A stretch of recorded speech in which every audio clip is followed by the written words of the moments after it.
સુરત શહેર ટ્રાફિક અને આરટીઓની સંયુક્ત કામગીરી આંખો અંજાઈ જતી વ્હાઇટ લાઇટ સામે મોટી કાર્યવાહી. સુરતના વાય જંકશન ખાતે સ્પેશિયલ ડ્રાઇવ યોજવામાં આવી. મોડિફાઈડ લાઇટવાળા વાહન ચાલકો સામે દંડાત્મક કાર્યવાહી કરવામાં આવી. ₹1000થી લઈ અને ₹6000 સુધીના દંડ ફટકારાયા. અનેક વાહન ચાલકો આરટીઓ અને ટ્રાફિક પોલીસના સણસામાં આવ્યા. દંડ નહીં ભરાય તો 6 મહિના સુધીની કેદ પણ થઈ શકવાની જોગવાઈઓ છે. मेरा नाम अंकित शाह है। मैं असिस्टेंट आरटीओ हूँ सूरत।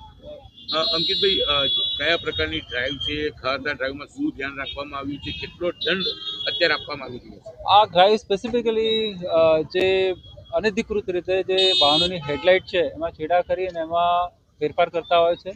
એમાં જે ખરેખર મળવાપાત્ર જે લાઇટ હોય છે એના કરતાં વધારે ઇન્ટેન્સિટીની લાઇટ લગાવી અને રોડ સેફ્ટી માટે જે જોખમી કાર્યવાહી કરતા હોય છે લોકો, એના વિરુદ્ધ આ ડ્રાઈવ કરવામાં આવી રહી છે. અને આ જે છે અનધિકૃત રીતે કોઈ પણ હેડલાઇટ લગાવે એમાં બલ્બ ફી ચેન્જ કરતા હોય છે. એમાં મોટર વાહન ધારાની કલમ 182 મુજબ આપણે ₹5000 સુધી દંડની જોગવાઈ છે.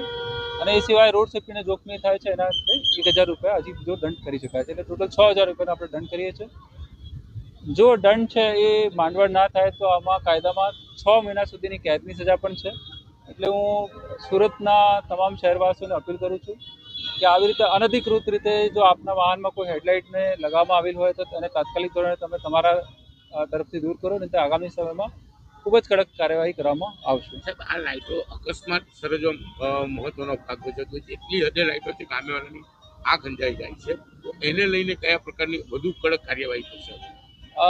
આના લઈને અમે એકચ્યુઅલી આ આખા લાસ્ટ પૂરા મહિના દરમિયાન આપણે એક સ્પેશિયલ ડ્રાઈવનું આયોજન કરેલું હતું. અમારા જે ચેકપોઇન્ટ્સ છે એના પર પણ સ્પેશિયલી આ અનધિકૃત રીતે જે એલઈડી લગાવવામાં આવે છે એના પર ડ્રાઈવ કરવામાં આવે છે ને લગભગ 250 જેટલા વાહનોને અમે દંડ્યા છે.